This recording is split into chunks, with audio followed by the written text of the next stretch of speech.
دل کے مسلمان بنے، روح کے مسلمان بنے، زبان کے مسلمان بنے۔ ایک ہندو نے نا کتاب لکھی ہے حضور علیہ الصلوۃ والسلام کے سیرت مبارکہ پر، ہندو نے۔ وہ ہندو کہتا ہے کہ میں نے نا عجیب منظر دیکھا ہے عرب کے لوگوں کا۔ ہندوؤں نے نا بڑا خوبصورت میرے محبوب کے بارے میں لکھا ہے۔ ایک ہندو نے جب حضور کی سیرت پر کتاب لکھی تو کچھ لوگوں نے کچھ اشعار لکھے تو لوگوں نے کہا تو ہندو ہو کے حضور پہ لکھتا ہے، ہندو ہو کے۔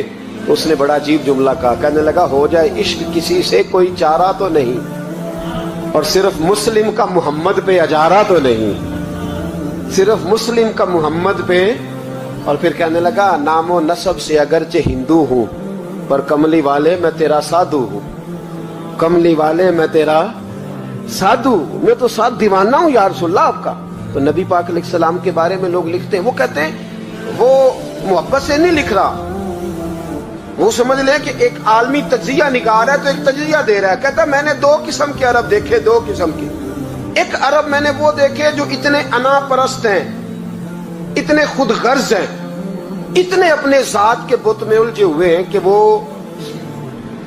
ایک حوض پہ اپنے گھوڑوں کو پانی پلانے گئے، 10 15 20 گھوڑوں کو پانی پلانے گئے ہیں تو جھگڑا ہو گیا، پہلے میں نے پلانا ہے، میں بڑا چودھری ہوں۔ اس نے کہا نہیں میں تجھ سے بڑا ہوں، پہلے میں نے پلانا ہے۔ اس پہ جھگڑا ہوا، وہ غیر جانبدار تجزیہ نگار کہتا ہے اس پہ جھگڑا ہوا، لڑائی ہوئی، قتل ہوئے، اتنے قتل ہوئے کہ یہ قتل نسلوں تک چلے، نسلوں تک یہ قتل آگے بڑھے۔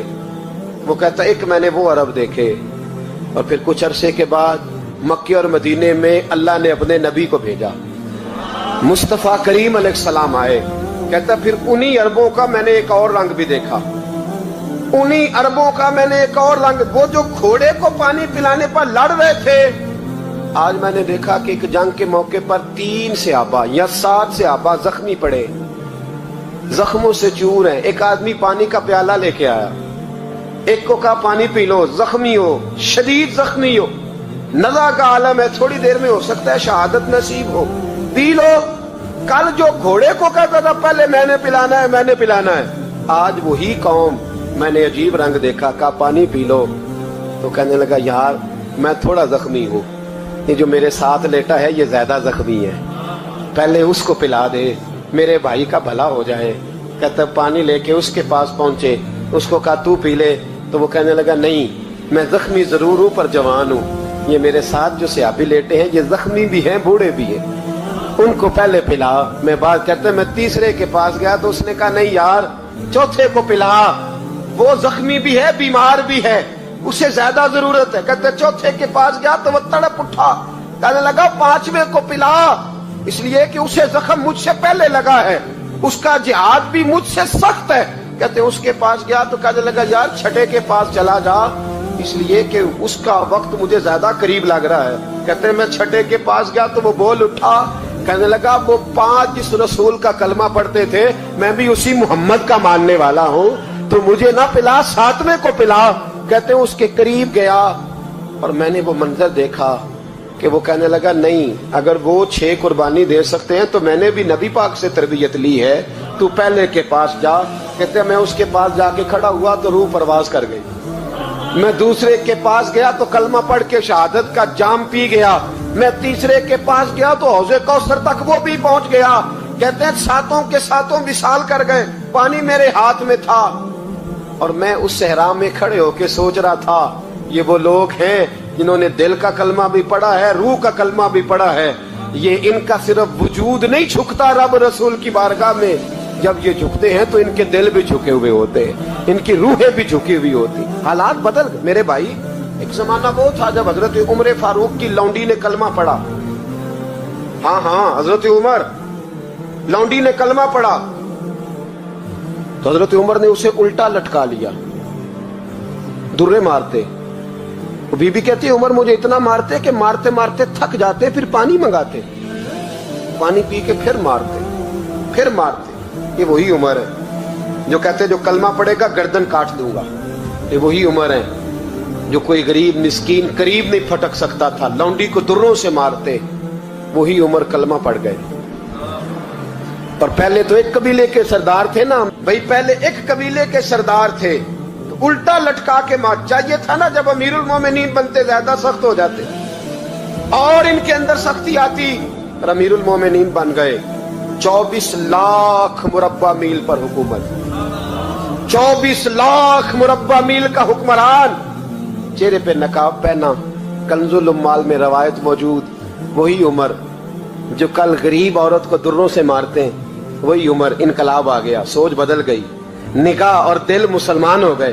عمر گزر رہے ہیں, ایک گھر سے بچوں کے رونے کی آواز آئی. چہرے پہ نقاب پہنے عمر رک گئے. افلا غلام ساتھ تھا. کہنے لگے پتہ کر کوئی مسئلہ ہے. دروازے پہ دستک دی. بی بی تیرے بچے کیوں روتے ہیں؟ کہنے دوڑ جاؤ. کون ہوتے ہو؟ تمہیں کیوں بتاؤں؟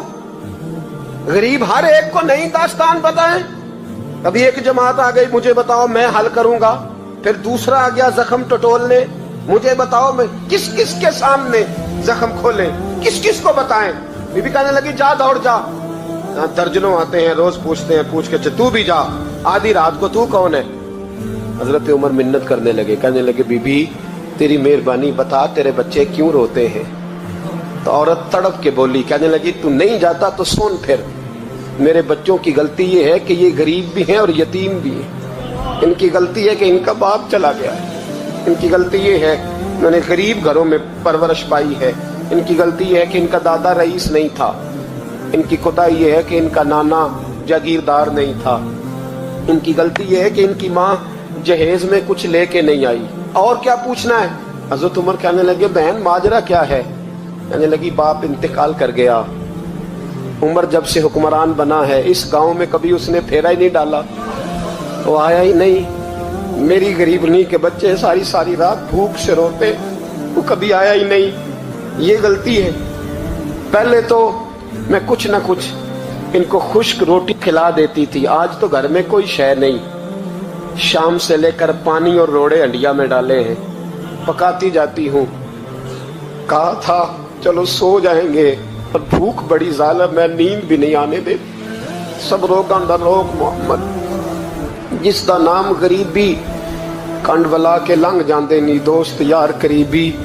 کب بھوک بڑی ظالم ہے, پیٹ بھوکا ہو تو یہ بھی نہیں آتی. سوچتی تھی سوچ اب تہجد کا وقت ہے پر سوتے نہیں. اب بتاؤ میں کیا کروں.